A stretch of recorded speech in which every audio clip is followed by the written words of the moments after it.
Well, whilst I was away last week, or in fact, I think it might have been now the week before, the fifth intergenerational report was released in Canberra. For most people, it's not exactly a page-turner, but it does give the government, and that is the decision-makers of this country, a bit of a framework as to what the boffins believe will be the future demographic makeup of our society. Basically, it examines long-term economic and budget trends. And as I said, there's been 5 of these published since 2002. But the one figure which everybody seems obsessed about, and I suppose because it is locked in with so many economic considerations, is the figure to do with what the projected national population is going to be eons from now. Well, the year 2050 is the one that is often bandied about. In the previous intergenerational report, and that was released, I think, 6 years ago, 2015, the predicted national population by 2050 was 37.8 million people. Now, where they're all going to go, I've got no idea, but that's apparently where we were headed. Well, that's been revised down, but not hugely. The prediction now, by 2050, is that Australia will reach a population of close to 35.3 million people. Now, this has spooked a bunch of the big Australia acolytes. They're saying, oh, crikey, well, dear, oh dear. You know, the population's going backwards. We're all going to be broke. What are we going to do? We're all getting old. It's all a disaster. Well, increasingly, I think some sensible, level-headed people are starting to question what for too long I think has been considered just a fact, and that is that an ageing population is a burden. Now, as Judith Sloan, the economics editor of the Australian, or the contributing economics editor of the Australian, points out, it's worth posing the question, is an ageing society necessarily bad?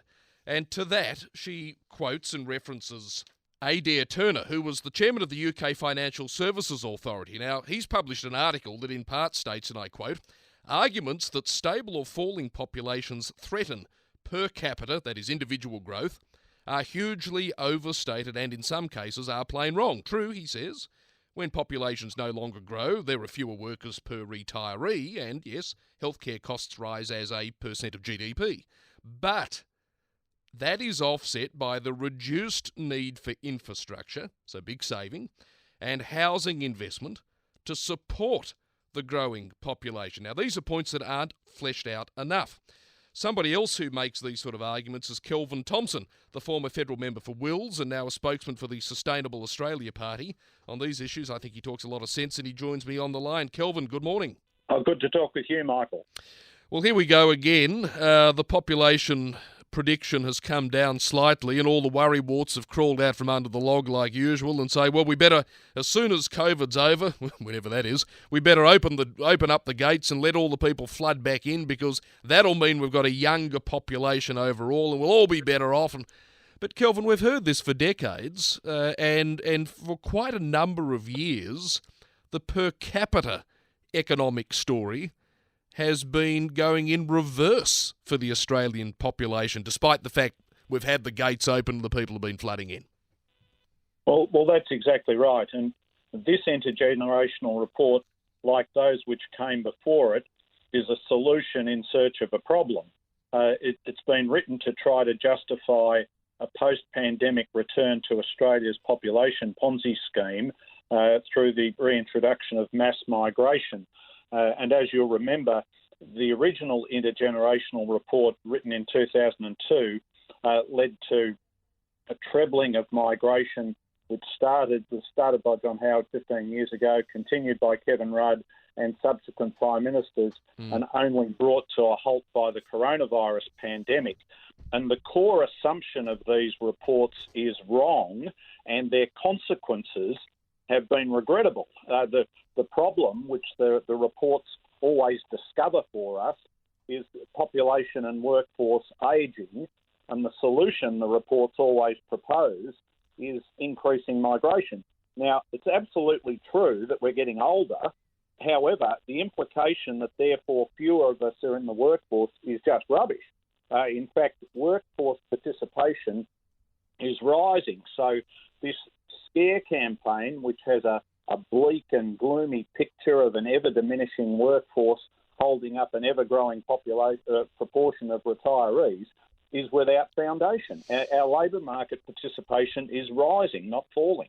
Well, this is it, and you mentioned there the consequences that the doom merchants, of their point of view. I mean, they never really talk about the consequences of the big Australia. They always talk about the opportunities. Well, they would, because for many of them there's a buck in it. But the consequences are congestion, more infrastructure, which is obviously comes at a great cost, the loss of natural habitat, pressure on natural resources. I mean, the list is quite significant, and when you total up the economic impact that all of that and more would have, it is rather sizable. That's exactly right. 15 years of mass migration have given us falling productivity growth, falling real wage growth, stagnant per capita disposable income, stagnating growth in real GDP per capita, and as you say, rising congestion, more expensive housing and reduced livability, in particular in Sydney and Melbourne, and soaring infrastructure costs with diseconomies of scale. Now, a lot of commentators have swallowed the Treasury intergenerational report line that we have no alternative to mass migration. And it's interesting that the coronavirus pandemic has come along and put the migration program on hold, and the consequences of that have been rising participation, falling underemployment. Yep. The Reserve Bank and senior economists are all saying wages are finally starting to rise. So you take away the mass migration and Australian workers do better. You know, who'd have thought it, Michael? Go figure. Yeah, who would have thunk that? I mean, look, the problem with the growth of the population seems to be, if indeed it is a problem, that we're having fewer children than we did generations ago. Now, look, part of that trend is no doubt the fact that we have, compared to many other places around the world, a very highly educated female population, and that's a very big benefit and positive for us. Then women then go and work, and so they're not just at home, generally speaking, having babies, unlike as is the case in many places around the world. But then you do have to ask the question, why are so few families, aside from that, that's not the only reason, having so few children? And surely, Kelvin, the obvious reason is they can't afford more than one or two, because once they've finally got the deposit for the house and they've paid for school fees and they've paid for this and paid for that in what is a very expensive economy, there's no money left to raise any more children. Well, it is ironic that the intergenerational reports, if you think about intergenerational reports, you're thinking intergenerational equity and doing the right thing by future generations and so on. But in fact, these reports have served young people particularly poorly, because the mass migration program that they underpin and promote has led to young people being fitted up with an axis of financial evil, job insecurity, housing unaffordability, Yep. and student debt. Yep. Well, that's it. And then we wonder why the fertility rate is, the projection anyway, gone from 1.9 babies per woman cut to 1.6. I mean, economically, it makes sense, doesn't it? Well, I think that the report is saying in future we'll have more older people and fewer children, and this is correct. But when the report goes on to say the number of workers will be low compared with the total population, that statement from the original report has been proved to be not correct at all. And why on earth would we want to add another 13 million people to Australia over the next 40 years? That's another Sydney, Melbourne and Brisbane put together. You know, why would we do that to ourselves? How is that going to make our lives better? What impact will it have on tree canopy cover, on our public open space, on our front yards and backyards, on our endangered wildlife and on our quality of life? I think it's the wrong direction, and we now have this once-in-a-generation opportunity to reset the migration button and return the international student and temporary visa programs to their late 20th century levels. That would provide opportunities for young people who've been deprived of the job security that I and my generation enjoyed, and it would also provide opportunities for older people. I've heard people like the Mayor of Longreach putting out a call for older workers, and it would also help us potentially close the gap in terms of Indigenous employment. If you go back to 2008, when the closing the gap target was set, we had 3/4 of non-Indigenous adults employed, but only half of Indigenous Australians.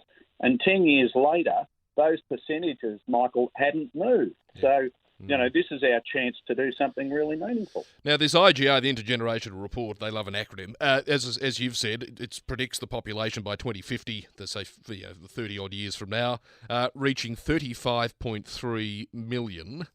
As you say, that's another Sydney and Melbourne at least added somewhere. Now, you and I both know the bulk of those people will be going to, Sydney and Melbourne. We're not going to create a new Sydney and Melbourne anywhere. We just are hopeless in this country at decentralisation. I think the last time we did it half successfully was Canberra, but pretty much all those jobs are paid for by the public sector, so you can't duplicate that model.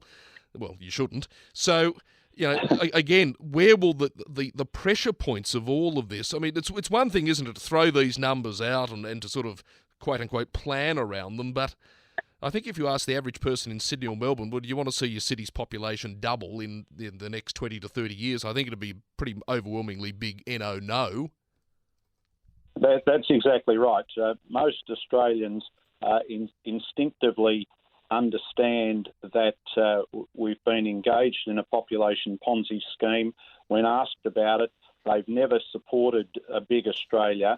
And of course, that hasn't deterred political and business leaders and various commentators. But we do have an opportunity now to reset the migration program. And you point out the problems of infrastructure and congestion in our largest cities. And one of the things I'm very aware of, Michael, and I did get the opportunity to spend time close to the heart of government, is that governments are spending all their time, energy and money on managing the problems of population growth. Yeah. And that's not only true at the federal level, it's even more true for the state governments and local governments.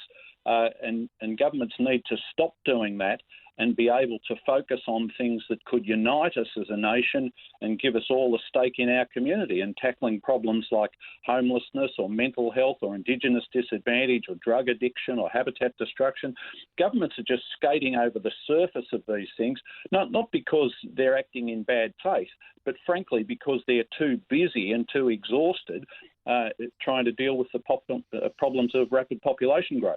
Yeah, and I mean, all this focus on how the oldies are costing everybody rather than actually looking at it as a potential opportunity and a net benefit from having an aged and experienced population. As Judith Sloan points out, all of this debate seems to be skewed against people ageing, despite the fact we spend an enormous amount of money on health trying to prolong people's lives. So those two things don't sort of fit neatly in a logical sense.